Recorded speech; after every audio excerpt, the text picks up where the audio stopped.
Hello, welcome back to Roots Marty Majra.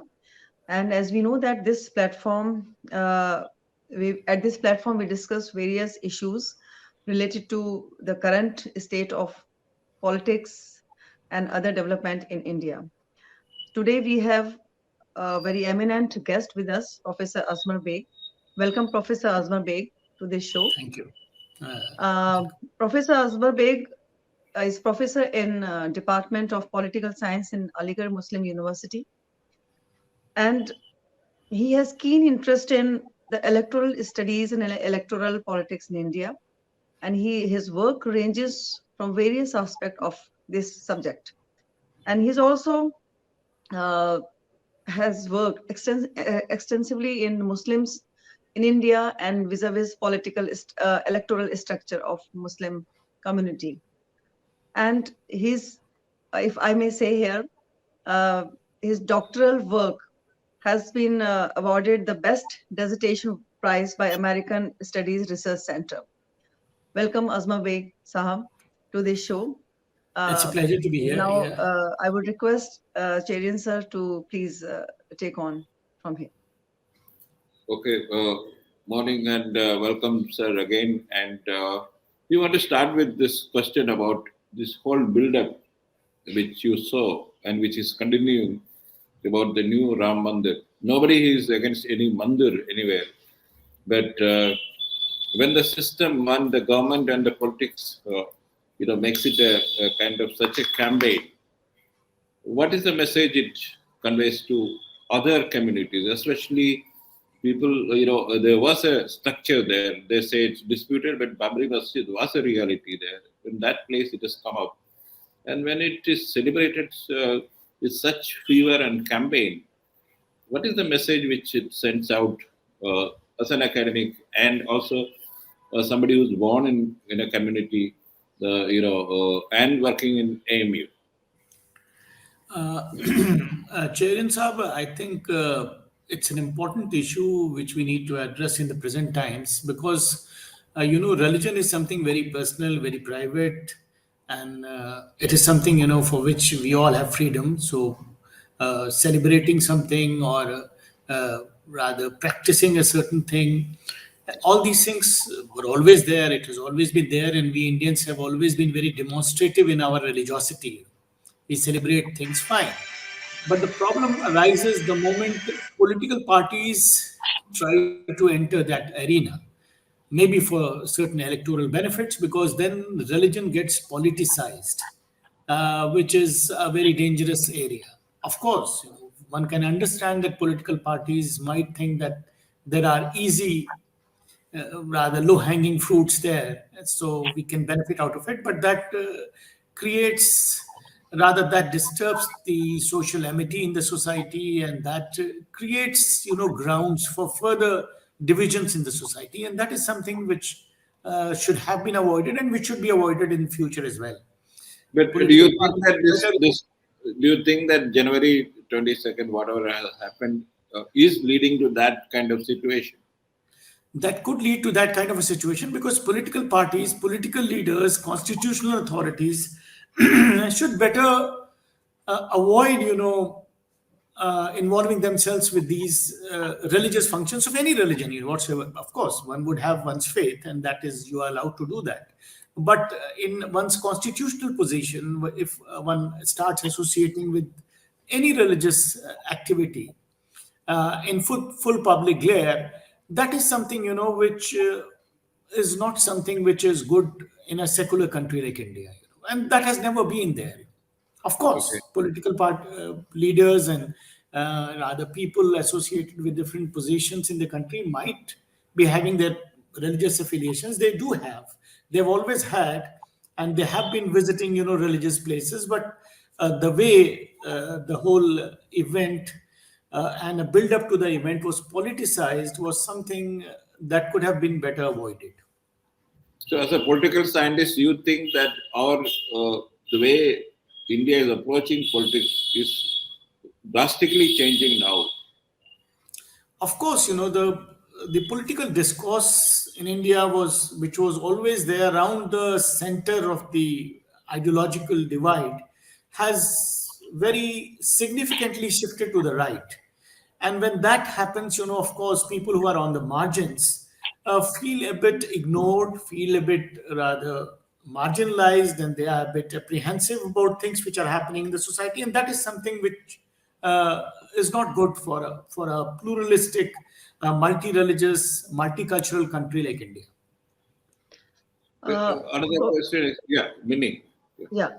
On this note, Professor Beg, I just want to understand that there is a clear shift we see from the end of the political regimes or governments, that earlier we used to, vis-a-vis Muslim, we used to talk about bringing them to the mainstream fold, right? If we talk about taking minority status of the Muslims.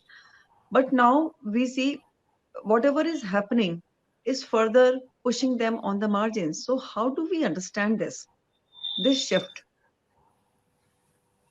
Actually, on the ground, things have shifted to some extent. Of course, when people talk about these issues that minorities and marginalized sections of society are being ignored and pushed to the margins, they've always been on the margins. And that's why they are the marginalized sections. But earlier, at least, the system was not aggressively against them. Of course, nothing much was done because the economic conditions, the educational condition of minorities, especially Muslims in India and the Dalits and other marginalized sections, where they find themselves today is not a consequence of something which has happened over the last 5, 10, 15, 20 years. It is something which has been going on for a long time. So the system has been, of course, paying lip service to their interests, but it has not sincerely worked towards bringing them in the mainstream. If you mean by mainstream, you mean the educational and the economic conditions of these sections. But of course, in the last a couple of years, we see that in the public sphere, the kind of atmosphere which has been created, the minorities or the marginalized sections have come to feel, that things are going against them.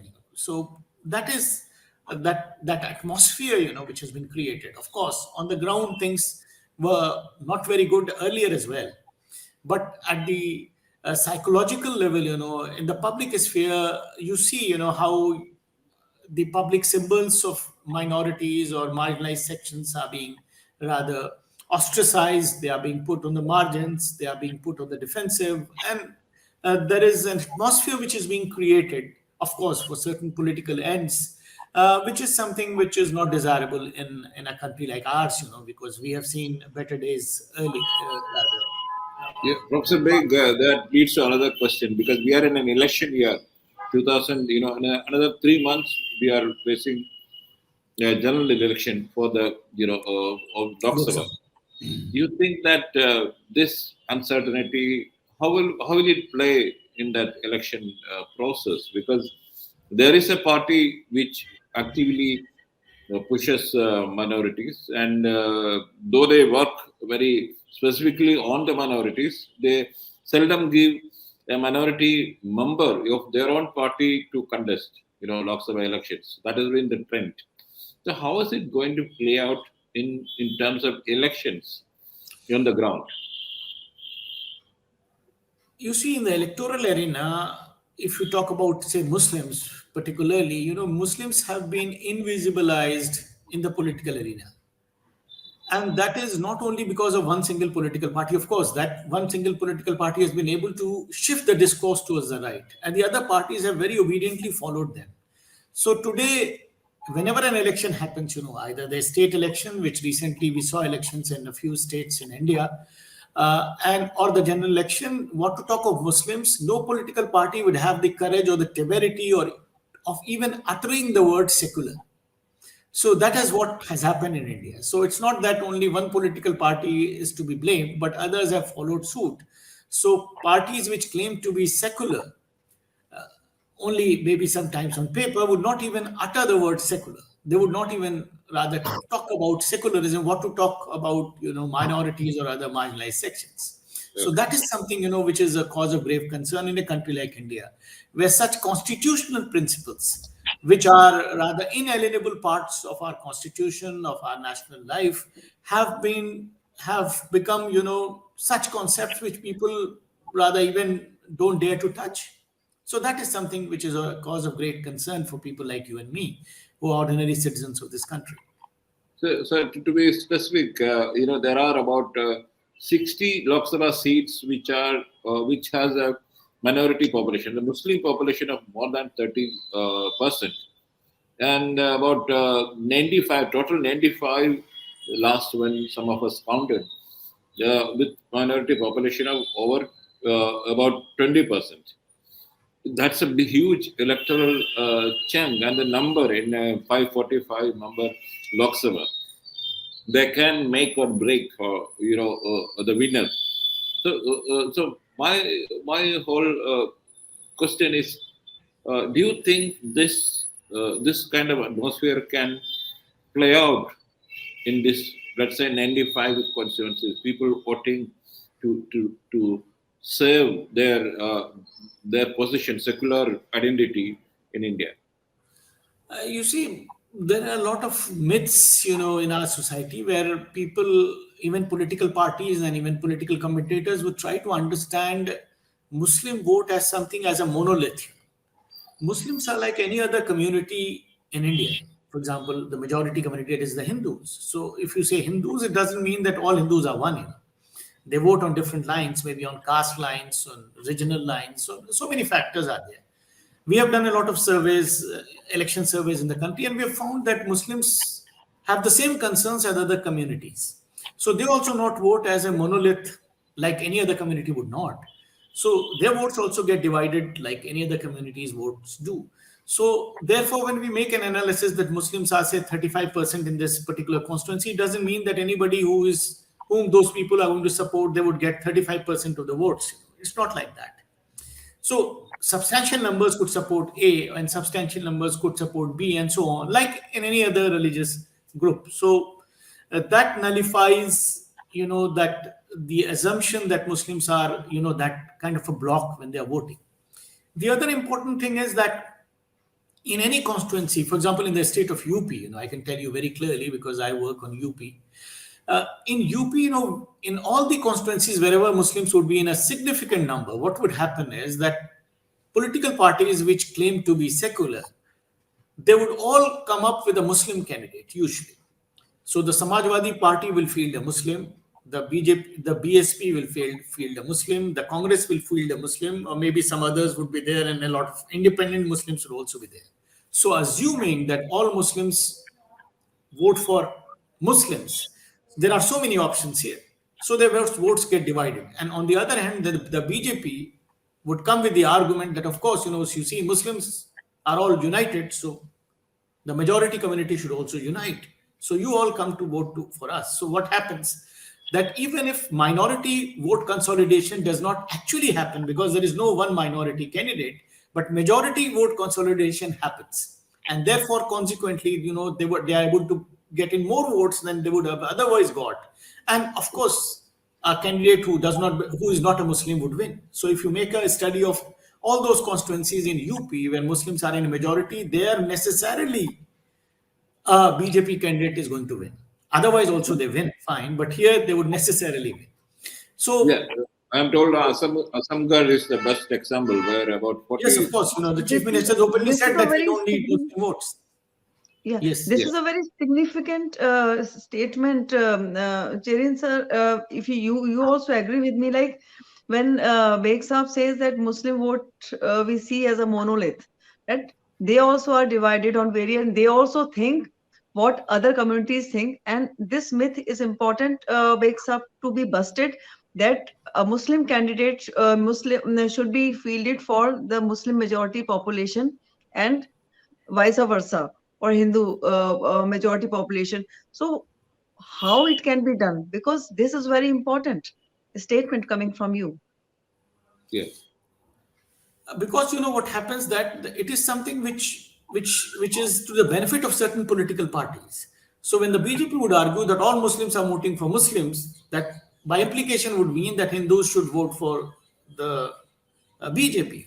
The chief minister openly says that it is a contest between 80-20. What does he mean? 20% Muslims and 80% majority community. So he's also by implication saying that we don't need Muslim votes, and even if Muslims are going to vote for somebody else, all the other votes should come to us. Of course, all Hindus are not going to vote for the BJP, but if significant numbers go and vote, and they actually have been doing, so it is good for the BJP.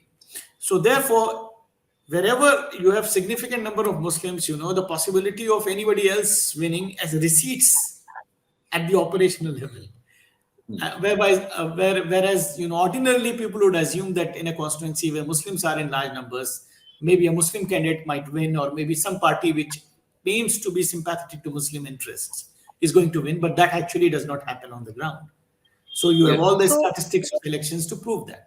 Yes. So Yeah, I of have course. additional, Chair, one more question to adding to the similar sentiment, that are we from the political end, we are promoting this some sort of ghettoism, electoral ghettoism, if we can use this word. I'm not sure, but the point is that political parties, for their own narrow electoral interests, are obviously creating situations which further aggravates the existing divides in the society. It could be divides on caste lines, it could be divided on religious lines, and they are all being aggravated. And that is something which is not good for the country in the longer run. One or the other political party is bound to be there in power in all ways. That's fine. We all agree to that, and that's how our constitutional democracy has been structured. But the point is that the society, the Indian society which is pluralistic, which has all kinds of people living here, it has to have some kind of amity. It has to have some kind of understanding, tolerance, and if that is broken at whatever level, it is not in the larger interest of the country. So that is something, which is a cause of concern, which has always been a cause of concern, more so in the present times. So how do you measure this temperature on the ground compared to what it was 10 years back?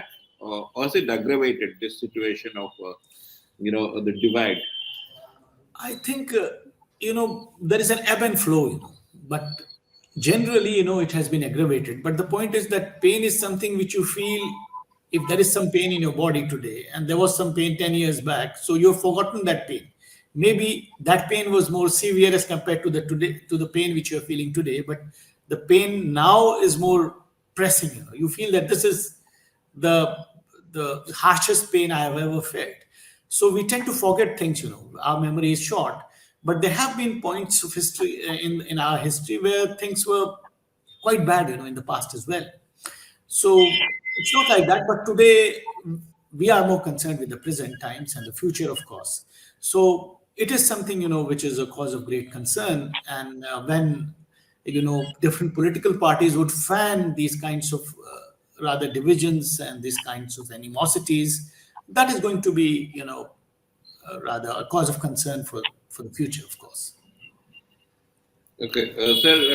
One question about what is it that the civil society and the people like us, what is the option before us in this kind of situation to work towards I would say inclusive society or inclusive politics?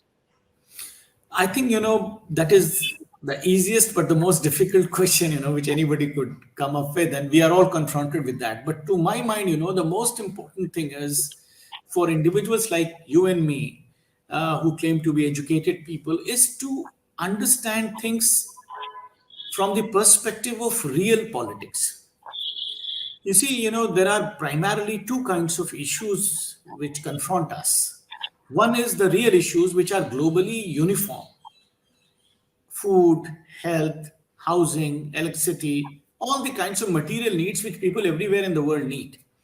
On the other hand, are the emotive issues of caste, of religion, of region, of language, which are very emotional, which strike a very strong emotional chord, and which demagogues exploit and rather create such a kind of situation as if they are the real issues. And people are gullible, they are simple, they easily get carried away, and you get your votes without doing anything. Now, these emotive issues are issues where you just need to give a good speech. You don't need to do anything. You just need to play with my emotions and get my votes. The real issues are issues where you need to do some work. You need to do something to remove unemployment, to remove poverty, to create health facilities. So now we need to understand that what is important.